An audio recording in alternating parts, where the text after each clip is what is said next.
need them, but I appreciate them. Hello, everybody. Can you see us? There's 62. Hello. So you can see the chat here. Hey guys, this is Jeremy. Hey everyone. Can you guys see us? Pode ver? Hello.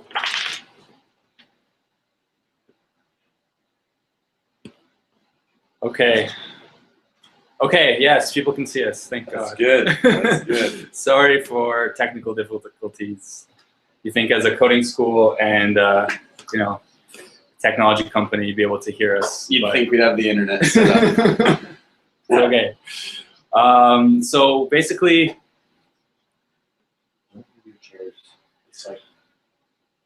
okay, basically we're just going to take about 40 minutes to talk about Lighthouse Labs, talk about startups in general in Vancouver, and give some advice, tips as to how people can come here. But first I want to hear more about Jeremy as an entrepreneur and kind of understand that. But before I begin, I'll speak a little bit in Portuguese. I want to do a little announcement. Go for it. Então, tudo bem? Olá, todo mundo. Então, a gente tem um grande prazer de estar aqui com o Jeremy no Lighthouse Labs. A gente também está querendo convidar todo mundo para vir para cá e fazer um intercâmbio do VanHack quando vocês precisam, quando vocês queriam. Estamos fazendo uma rifa agora para dar vocês a opção de ganhar um mês aqui, em que inclui moradia, um tour dos lugares aqui, uma viagem para Whistler, para Seattle. Você vai ter aula de inglês, você vai ter tudo que você precisa para entrar no mercado e conexões e apresentações para pessoas que são influentes aqui. Eu vou colocar aqui a oferta para vocês verem, para vocês podem clicar já e entrar na rifa. Todo mundo que entra agora vai ganhar a opção de... Tá, ok, tá aberto. Vai ganhar a opção de ser sorteado para conseguir um mês aqui. Ok. Agreed. Exactly. Exactly. Exatamente. Exactamente. Aqui. Então, tá todo mundo escutando a gente? Só para confirmar, vai subir. Just to confirm one more time. Everyone can hear us. Everyone can see us. We're good. Ok. So, sim, Ana, já começou, sim. Se vocês não estão vendo a gente, por favor, ok. I think, se você não está vendo, fazer um reload. Anyway, okay, back to English. So, Jeremy, yes. Thanks again for being with us. Thanks so much for having me. Yeah, this is awesome. We have, let's see, 64 people with us hanging out, so amazing. We're all good. Okay, last thing again. Se vocês têm qualquer dúvida, por favor, escreve aqui e a gente vai tirar suas dúvidas. Okay, anyway, let's get into it. So you're from Toronto originally, is that right? Is that actually, I'm originally from Montreal. Okay. Born and raised in Montreal, and then moved to Toronto for 5 years. I see. And then moved to Vancouver. So okay. Done the cross Canada tour. Very cool. So let's talk about why you came to Vancouver and how you started Lighthouse Labs. Sure. I mean, they're one and the same. I came to Vancouver for Lighthouse Labs, okay. And I was working as a marketing director in Toronto and working for the same company I'd worked for about 5 years. It was all experiential marketing. So we built events and we created events. And I started with the company when we were only 3 people. And I wasn't a founder. I just happened to be one of their first employees and worked my way up towards being a director of the company, which was at the time I left about 14 people. So I got a lot of opportunity to build operations. I got a lot of time to understand marketing and event marketing and experience. So it was very much about experience. So that was great. I came from entrepreneurs. My parents were both entrepreneurs, but you know, not super successful ones. One was an artist who was an entrepreneur. One had a clothing store, understood how to do things at a grassroots level really, really well, and took poli-sci in university. So I had a social conscience and kind of got tired of being, you know, we call it a corporate prostitute. Constantly going out there and doing things for clients, doing work that you don't necessarily get to take ownership of completely, and you get directions from someone else and you don't necessarily agree with it, but that's what you have to do. And so I was approached by two of my other co-founders, one of which is one of my best friends. He knew that I had a real kind of desire to be dealing with education reform and business, and approached me with this concept. I loved it, thought it was amazing, and I spoke with Crum Barani, who I think has appeared on VanHack before. Yep. Crum was my good friend's business partner in Functional Imperative, another company. We talked it through. Crum was adamant that Vancouver was the place to go and he could build a curriculum and that he knew what to do with it. And as soon as I started looking into it, I think actually the thing that convinced me was I read an article by Ryan Holmes, and it was an article, I think it was in Forbes magazine. It was called, they called it the Maple Syrup Mafia, and it was about building companies within your city and really doing things for your community and sticking around your community. And when I saw that and then started looking at all the amazing tech companies in Vancouver, it became very obvious to me that while the tech scene here maybe wasn't as big as Toronto, it was probably much more tight-knit. And for an education institution like ours that is very community-driven, and that's, for me, it's always been about being community-driven. For one that is so good, Vancouver seemed like the perfect place to start this up. And so that's what kind of started the whole thing, and that's what brought me to Vancouver. Awesome. Yeah. So how long ago was that? That was about 2 years ago. So I touched down September 12th, 2013. Our company was incorporated August 18th, 2013. Okay. So yeah, that's where it started. Fantastic. Yeah. So that's 2 very short years ago. You guys have been able to do a lot. It has been. Maybe talk a little about some of the results and successes you guys had, because I know you've been Sure. well. Well, I mean, our biggest success statistically is that 100% of our graduates who want jobs have jobs as developers.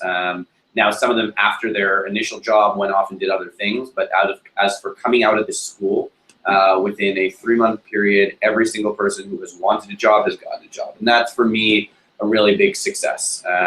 Actually, do you mind? I think we should define what is Lighthouse Labs. Sure, yeah, absolutely. So Lighthouse Labs is a developer bootcamp, and we train people to become professional developers in 8 weeks. And there's a lot of coding bootcamps out there and places that teach you how to code. On our end, what we really focus on is the professional side. And as a philosophy, what that means is preparing people more than just code. It's really preparing people to be professional developers, which comes with a network, which comes with an ability to learn languages at a very quick pace. So it's as much focused on how you learn as it is on the actual skill set. Our languages, for instance, that we teach are Ruby and JavaScript. We call it the hipster stack. Everybody's kind of, a lot of people teach those things, but I'd say 50% of our students go off and work on languages other than Ruby and JavaScript. And that's because we prepare students to evolve as developers. So that's been, it's an 8-week course. And then we also started an iOS developer bootcamp. So we have 2 courses, main courses. One's web and one's iOS, both focused on professional development. And out of that, 100% of our graduates have jobs as professional developers. And that's been kind of, it's a really great metric. It's a really nice statistic. For me personally, it's just, we're outside my walls here is where all the students are. And I get to interact with them every day, and you get to see people come in here with a lot of ambition and a lot of goals.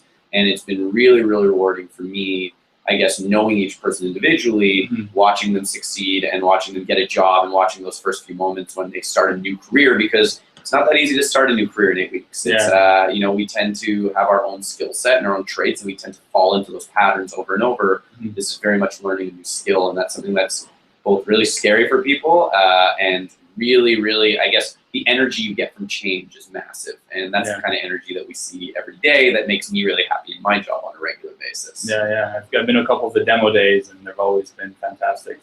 People present their projects. It's I guess, not many people have necessarily had the experience of being able to take an idea and create it. I think we all have a lot of amazing ideas, and we all believe in a lot of things that we want to do.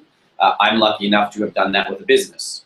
I was able to turn around and create a business of something that I believed in, and that took a lot of time and it took a lot of effort, but to watch it come to fruition is amazing. Now, development is, being a developer is very similar in the sense that you are literally taking your idea, putting the coding skills down, and getting to see your creation. And that has a huge impact on your life and your kind of what you think you can do. It takes away a lot of the authority out there and makes it very much about you and what you believe to be true, which is exceptional.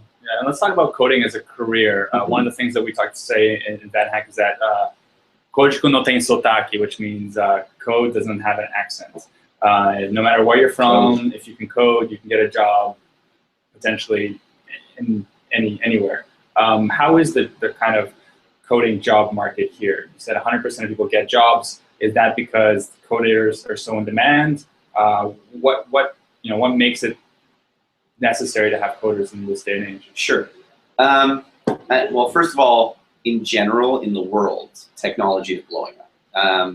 Technology is not, people think of tech and they think of, I don't know, maybe cell phones, maybe the internet, they think of the web, but what they don't really think about is how technology is integrated into every single industry. I mean, we just put it, we're talking with the NDP Party of Canada to give them a developer. Mountain Equipment Co-op is a, sports apparel group and sports equipment group. They need a developer. Nike has hired a developer from us. Those are non-tech companies that need technology. The movie industry is changing. The education industry is changing.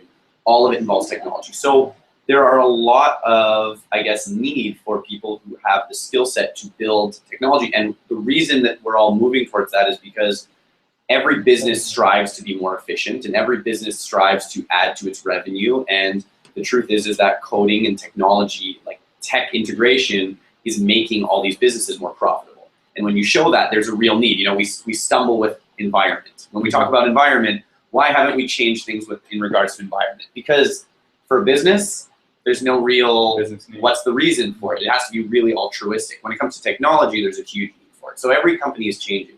What that leads to, Vancouver's government has been very supportive of the tech industry. They've realized that their industry is, their forestry industry and their mining and their shipping, they're all very physical labor type of operations and very blue collar. And they're trying to bring in kind of the technology sector into Vancouver to be a leader in that space. And they've done a really good job. And that's the tight-knit community that I talked about. So coding has had a real central part because that is the hardest talent to find. I'm a business guy and a marketer. Honestly, 100 people, you can find 100 people like me. I am not special at all. My business partner, Crumb, who built the curriculum and is a senior developer, he's working on this company. He's being offered jobs that are about $200,000 to $300,000 a year in one meeting. If I was ever to be offered that kind of money, I'd need to go through about 8 interviews and would really need to talk a good game. That's the hard part to finding developers is a really key aspect to all of this. And I think that's why a bootcamp like ours succeeds. There's huge demand.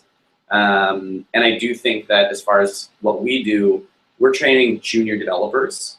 That's great. There is a demand, but there's even a bigger demand for intermediates and seniors. And I think that's where we hope that our graduates are really going. That's what we try to prepare them for, is to build a career. So this is an 8-week boot camp. You take it 8 weeks, you pay us. In a row. It's 8 weeks in a row, you pay us for 8 weeks, but then after those 8 weeks, the goal is for you to spend a year getting paid to continue learning.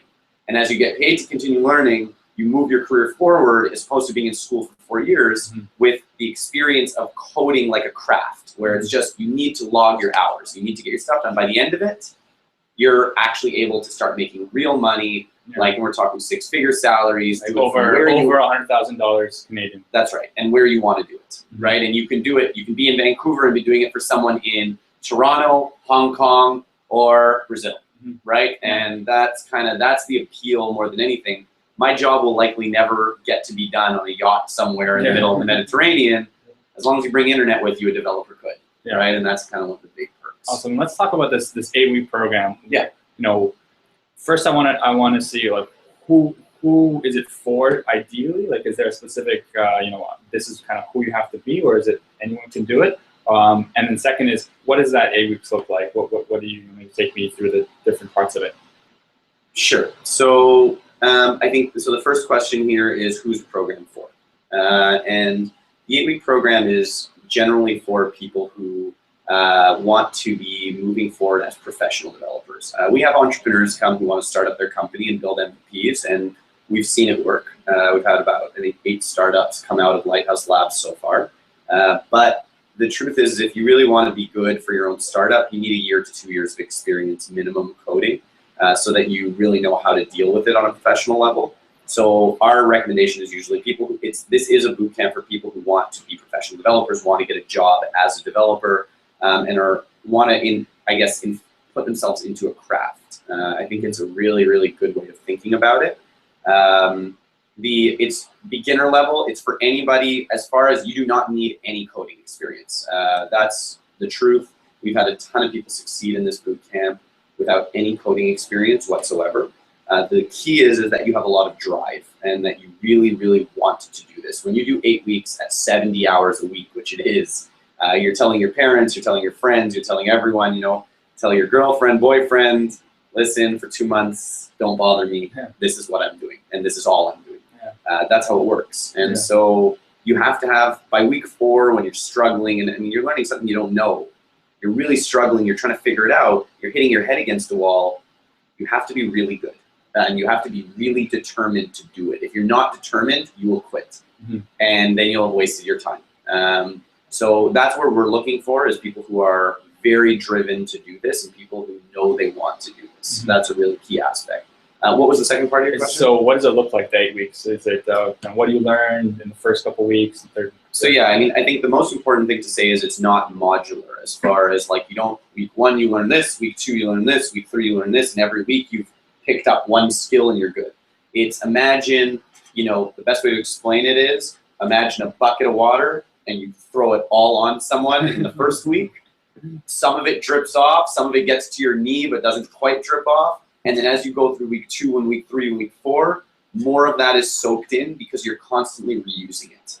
And that's kind of the way it works. And then you start using, so you start with a really big foundation and a lot. And it kind of goes on, you'll forget a ton of it. You'll feel stressed that you're forgetting it. You'll move on before you're ready for it. But as you continuously use it in another project, and it's important to say this is all hands-on. It's all, you're building things with it. As you're doing that, you're using those things over and over, and you're learning them, relearning them quicker and quicker. Mm-hmm. And that's kind of key to your fundamentals. And then as you're relearning them, now this project involves, let's say, using, you know, going into Sinatra and Bootstrap. So you're using additional tools every time, so that you're picking up these other tools and understanding what's out there. The scary thing is, and so, you know, you'll go through your first 4 weeks, and that's probably the hardest part, is your first 4 weeks. And Ruby and Rails is the toughest one. JavaScript is more of a week 6 piece. And then week 7 and week 8, you're working on your final project. Your final project is a big project that you get to present and you get to show off. We're actually having a demo day tomorrow for all our final projects. Yeah, every month. But I think the thing that most students say that they walk out of here with, which is a little scary, is the thing you learn the most here is how much you don't know. And development, being a developer, there is a huge array of ways that you can be a developer. We just teach the fundamentals to the point that you are good enough to get a job, to continue learning and figure out what you want to do with it going forwards. Awesome. Let's just get some questions. Então, vamos pegar algumas dúvidas aqui. Mateus falou, qual conselho que vocês diriam para a pessoa que está começando na RTI? This is a question, just what tips do you have for someone who's starting out in IT? Maybe they're just about to get into Lighthouse Labs, or maybe to a college and trying to learn coding. I guess, what tips do you have for them to look for a job? Because I know you guys have a career services person. We can just maybe talk about this in general. What do you do to make sure that people get jobs? Well, how can people make sure they do? The first thing is code speaks for itself. You know, it's one of those, and you said coding without an accent. Yeah. You know, we work with people. You don't need nice clothes. You don't need to be an amazing communicator. You don't need to speak the same way that other people do.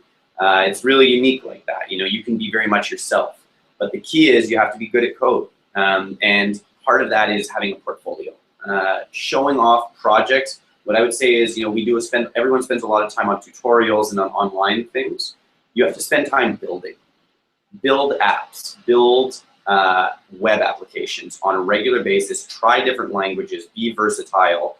Spend a lot of time on blogs and understanding the best thing I could tell you is, I guess, other than building, which you should be doing on a regular basis and doing side projects, you should be trying to understand what it is the level of conversation is for a junior developer. So what that means is, what are the important pieces, what are the important differences you need to know between server side and, let's say, or back end and front end? What is it that you're going to be, what language are you expected to understand and know when you start your job, so that the biggest, especially for people who are speaking Portuguese who want to be coming to Vancouver, so that that is not a barrier for you. It's not about language as in, you know, being able to hold a conversation about Katy Perry. It's about a language that's really, really about the coding language and understanding how people talk about algorithms, to data sets, to security, to, you know, all those pieces. That's what I would spend time is just reading what it's like to be a developer and what language they use. That would help a lot in any interview. Awesome, awesome, and that's great. So if it's you're not you know, maybe fluent in English, that's not the biggest thing. It's more you have to be fluent in JavaScript and Ruby on Rails. Absolutely, code is a language. The better you are in that language, the more chance you are to get a job. Awesome. There's another question here from bless you, or Saúde. Saúde. So there's a question here from Rodrigo. Jeremy, you mentioned that the market is eager for mid to advanced programmers. What can Lighthouse Labs offer to this level of expertise? As far as I see, my current education portfolio is for, I can see the current education portfolio is for entry-level to mid-level developers. Yeah, so absolutely. I mean, you're right, and we're looking at this challenge right now. So what we do with our alumni, so people graduate our boot camp, we help them with career services, we help them with their second job. If they finish their first job, we help them with the second. But what we do in our own space is, so number one, we have a Slack channel, and I'm assuming, you know, if you guys don't know Slack, you should take a look at it. It's it's what's happening everywhere across the world right now as far as direct message and an opportunity to constantly communicate amongst teams. Everyone's using it way beyond developers. What ends up happening is we have a Slack channel with our alumni where all our alumni are able to constantly stay in touch both with each other as well as our all our senior developers. And so we have a ton of questions that go on there on any given day about, hey, I'm trying to tackle this problem. How would other people approach it? It's really, really good for getting constant support in regards to problems that you're having. We have workshops that help, I guess, juniors get to the intermediate level. We have seminars, we have interesting speakers. But the truth is there isn't much out there yet. And if you look at the amount of resources, there are a ton of resources for people who just want to start learning to code. Code Academy, Treehouse, Udemy, there's so many pieces. But as you get more and more senior, there are less and less resources. And that's something that we're actually kind of playing around with tackling right now. Nothing replaces hours of code. That's the matter of fact of it. We can direct and we can provide support and structure as to what kind of code you should be focusing on. But at the end of the day, spending time coding and doing it in a job where you're constantly being asked to move forward, that's the key piece to becoming an intermediate. There's no replacement for experience level on that front. Mm-hmm. Awesome. Someone just said Slack is awesome. So Slack is awesome. And, it's amazing how quickly it's blown up. It's not even special. Like it's not. I don't understand exactly why it blew up. I think good UI. Good UI is a huge one, and maybe the guy who's behind it. Yeah. It's we use Slack too. It's awesome. So let's. Before I take one more question, actually, I have my own question. Is what about kind of your vision as Vancouver for entrepreneurs and being an entrepreneur yourself and what you've seen kind of out there? We had Startup Week coming up. How is Vancouver and maybe Canada as a whole conducive to the entrepreneurial spirit and kind of things you see that help people start up here? I love Vancouver for entrepreneurs. I've been in Toronto and Vancouver. We opened Lighthouse Labs in Toronto as well, and I kind of get to see both markets. Vancouver is really interesting because it is a tight-knit community, and as far as when I started Lighthouse Labs, as soon as the community bought into what we were doing, they elevated us tremendously. And as Ilya said, you know, we've only been here 2 years, but it feels like in the community that we've been here a lot longer. We've seemed to have made, we put a really strong presence here, and a large part of that is because this community is very big on mentorship, support, helping each other, introducing you to the right people. Toronto's a massive city where finance kind of rules king, which means that tech is spread out, it's not as important. There's it's a bigger tech community in Toronto than it is in Vancouver, but the community here is prioritized. And so you end up getting a lot more opportunities to get in front of governments. You get a lot more opportunities to get in front of the senior people in the city, which was really, really helpful. The thing I'd say about Canada to start tech and entrepreneurship in general is there are a lot of smart minds here. There's a lot of great people. There is a very big complex when it comes to funding. Funding is the hardest thing to achieve anywhere outside the U.S. in a lot of ways. You know, and it's something that Canada's constantly trying to tackle. There is more and more funding coming into this country. But I will say that there's almost an inferiority complex at times, being right next to San Francisco and right next to the U.S., where people feel the need to move down there or go after money. You're not big until you've received money from San Francisco, which is a joke, you know. That's something that I think Canada is tackling. In the past 3-4 years, Vancouver has done a really good job of changing the narrative quite a bit. And I think it's a booming place for entrepreneurs. I think there's been a lot of really good startups coming out of here that are growing, and there's a huge support in the community to help them elevate. And Launch Academy, where we are, is a great example of that. When I tweeted out something, when I started my company and we tweeted out something we were doing, there were 40 people who were retweeting what we were doing. That seems like nothing, but it's actually huge when they're each within the industry and each have their own influences. That's a massive piece. So that's been really helpful. This is my dog. I'm sorry about that. He's jumping up. Sherman wants to say hi. But all right, let's get back to the questions here. Someone had asked about the final project, the demo day. Is that a group project? Is it solo? It's a group project. What do you build? Yeah, so you have 2 weeks to essentially build, honestly, whatever you want. Because this place is so focused on learn to learn, we have a lot of students who go completely off script and learn and go and do projects in completely different languages, in the mean stack, in Angular. Honestly, we have people use Unity and make games. We've had a lot of different stuff go on here. The goal for you is to make a product that works. That's the biggest ambition for all our students, and they all do. It's all group project. We really encourage people to work in teams because I think it's a skill set that you really need going into your job. And so that's kind of the goal of the project, and is to be able to show it off. We have about 150 people who show up here every month to watch 20 people show off their products and be able to stand by what they just built in 2 weeks. Yeah, and I've been to many of the demo days, like I said, they're really great. So we'll have to build even a better platform for webinars. Yeah, so a new webinar, Jen, please. Someone asked, Ricardo's about to join BCIT, but now he's wondering if it's better to do Lighthouse Labs. So what do you think about BCIT versus Lighthouse Labs, more traditional college versus you? Yeah, I mean, what's better for who? It's funny to call BCIT a traditional college because, you know, up until we kind of got here, that's probably your more progressive college in general, right? And yeah, that's true. We're a shorter time frame. I'd say they're for different styles of people. That's the best answer I can give you. Lighthouse Labs is for people who want to change their career relatively quickly and believe in learning in their job and on the job.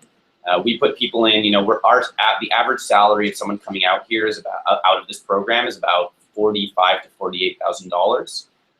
And we've had salaries range up to get up to 70 and 80. We've had salaries no lesser than 40. The goal and the reason what we do is that people are going to learn on the job, and within a year, their salaries are going to be moving up to the 70 and 80 range, right? That's our goal for all our students. BCIT holds you for 2 years. They put you through what they feel is a boot camp. You know, they'll tell you it's about 60 hours a week, I think. I haven't taken the program, I don't know. And their guys are getting out after 2 years at about $80,000. Universities will tell you BCIT and Lighthouse Labs don't give you enough to be senior developers. BCIT will tell you that Lighthouse Labs doesn't give you enough to be senior developers. Each group that's doing more time will tell you that. The honest truth is it matters about how much you want to work and hustle versus how much you want someone else to do it for you. Lighthouse Labs puts 8 weeks down. It says, we're going to give you the foundation to get a job. Then it is your responsibility, once you're in your job, to continue progressing with your development and taking your development in your own hands. If you're not sure you can do that, BCIT might be a better place for you because they'll give you the first 2 years of holding your hand through that process. We're looking for people who want to do this as quickly as possible and feel really that the internet is their learning channel. Awesome. And what about Brazilian programmers? I think you've had a couple go through. We've had quite a few. Maybe talk a little bit about a couple of them. Hinato's a good success. First of all, the place always has a lot more energy when we have Brazilians in our space. We've had quite a few of them, actually. I think we've now had 6 people from Brazil come through our program. Maybe I'm trying to think of it as 6 or 8. They've all done really well, and I mean, language hasn't really been a barrier for any of them when they've gone in. I think all of them have turned around and gotten jobs. Some of them had citizenship, some of them didn't. I think one I know is waiting right now for his final, but a company was willing to sponsor him and put him through their company, which has been amazing. We had one who was planning on going back to Brazil, so I think that was the plan. But they've definitely succeeded in the environment. The truth is this environment is filled with diverse people. The backgrounds are diverse, the cultures are diverse. The class out here right now, the one that just started on Monday, is I think there's only 3 out of 20 people who are born and raised in Vancouver. Oh, wow. We have 2 people from Singapore, we have 2 people from France, we have someone from England, someone from Australia, some from Hong Kong, 3 people from Ottawa, 4 people from the States. It's pretty wild. So that's kind of, for whatever reason, you know, it is really interesting that everybody kind of comes into here, and it's a really good opportunity to take a trip, do something different. And I do think when you take a boot camp, getting away, period, is not a bad thing because it kind of separates you from your regular life. The question is about getting a job afterwards, and I think, I mean, in some ways, you'd probably have some better answers for that than I will. We do our best to facilitate and help. But we definitely, you know, there's no promises on that front other than that we can make as many introductions as possible, and it's about finding the right fit. Yeah, yeah. Well, usually when you have an open work permit, then you're able to get a job. That's right. That's exactly right. Cool. So any, Thais, any students in Lighthouse Labs got a job in Vancouver without a work visa? I don't think so. I think you have to have the work visa. I don't know if I'm allowed to say yes on, Yeah. on as an official statement, but Yeah. I mean, we've had people who've done part-time work. You know, again, it's what you can do as a developer. If you want to hop online and take freelance contracts, you don't need a work visa anywhere. You can do that from anywhere. We've had students do that kind of stuff and stick around in Vancouver, but as an official job, no, we haven't had any of that. Yeah. It's usually not that easy for anyone anyway. Question from Nielsen is basically the focus of Lighthouse Labs is a front end integrating with some APIs. Why not create a mix of front end and back end? Is he correct in saying that? No, not at all. I'd actually say Lighthouse Labs is about 70% back end, 30% front end. We actually feel it's better for people to get stronger on back end. It's easier to learn front end once you move over to it. But back end is something that a lot of people struggle with. There's a lot of designers who end up learning front end and getting stronger at it. Back end is something that we, you know, Ruby and Ruby on Rails is kind of, I'd say, a predominant piece to our course. And the back end is kind of what we do. But we definitely look to try to train full stack developers. And it's definitely not about the APIs. The APIs are little additions that we kind of teach along the way. Cool, great to know. There's a question here, I'll answer in Portuguese. Sure. Para Ken e Ricardo, Lighthouse Labs não ajuda você com visto. Normalmente você tem que ter o visto antes para conseguir um emprego. Então, nosso conselho é que seu marido, seu marido ou sua esposa faz um college aqui para conseguir o visto, e assim você vai conseguir o Open Work Permit e poder trabalhar igual canadense aqui. All right, so the bootcamp market is now quite overused. We are seeing some new venues across Canada, across the internet with the same content. However, there are many opportunities on the horizon, such as DevOps and application security. I don't see a question, but do you mind commenting on that? How do you guys maybe differentiate yourselves? Yeah, well, I mean, we differentiate ourselves. Our goal as a boot camp is to be somewhere where people are willing to hire our grads as much as they're willing to hire a Waterloo grad. That's kind of our objective as far as putting forward our program. It's very different. I think if you look at most boot camps, especially in Canada, the market here, most groups are saying, just come here, we'll teach you to code, however far you get, and most people are employable. In our ends, we say you can't graduate unless you are employable. And we have tests in place. We have a whole set of systems where, you know, we have an admissions process. We don't just take everybody. You have to apply to get in. So that's been helpful for us. Now, as far as the differentiated courses, I think you're absolutely right in the sense that there are opportunities in DevOps. There is opportunity in Q&A testing. There are a lot of things like that, and we're definitely eyeing it. But right now, as far as we see, the bootcamp market and the bootcamp graduate market and the junior developer market is there are more jobs than we know what to do with. there's been nothing that's suggested that demand is kind of waning or that it's a scarce space. There are too many jobs and not nearly enough people to fill them. I heard the stat is that in BC there'll be 15,000 jobs in the next 5 years, technology jobs. Yeah, and we're, as a boot camp, each boot camp, like we're only pumping out 250 developer grads a year. That doesn't even make a dent. It's more than SFU does in comp sci in a year, which I'm pretty proud of, and I think that's cool. But it's not a number that's changing the game for it's flooding the market. We're not doing anything like that. Awesome, cool. So another 5 minutes here. So what do you need to do, or what do you need to know in order to apply to Lighthouse Labs? To apply, I would say it's easy. You just jump on our website and send through the application. We want to know why you want to do this. And I think it's probably super relevant for people looking to come here from another country and potentially get jobs. We're not looking for people who just want to come here to get a job. We're looking for people who want to come here to be professional developers. And there's a big difference in that. So I'd say the first thing you should look at is, do I like coding? Go online, go onto Code Academy, go onto Treehouse, play with some code and say, do I like this? Take an online course if you want to pay for it, or if you just want to play around, try to build something yourself and see where you get to and go, is this for me? If it is, that'll resonate through your application and your interview, and you'll know what you're talking about when you say why you want to do this. We can usually see through, people basically going, yeah, I like code because I want a job, versus, yeah, I like code because I like building things, and this is what I've played around with, and this is what I've done. That's the kind of thing we're looking for. It doesn't mean you have to have any extensive experience. It means you can have a month or a week of experience, but you know why you want to be here. That's really key. Awesome. And another question here is, how many students per teacher? What's the ratio with mentors? 1 to 7. So we have 1 mentor or teacher for every 7 students. The day is 2 hours of lecture in the morning. The rest is all hands-on, building projects, assignments, and TAs, senior developers walking around. One of our big differentiators just for us is we have 3 full-time teachers here and then about 40 part-time TAs who are all full-time developers at different companies across Vancouver. So it gives you a huge senior network. People helping you. You got it. Available to at different times, and it gives you a huge senior network of developers when you graduate. Wow. Yes. Cool. Do you offer any housing? No, Thais, they don't offer housing, but we can help you find that.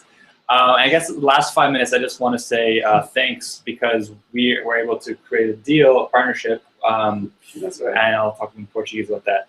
Então, pessoal, a surpresa que a gente iria falar para vocês é que todo mundo que está no VanHack Premium consegue desconto de $500 para fazer o Lighthouse Labs.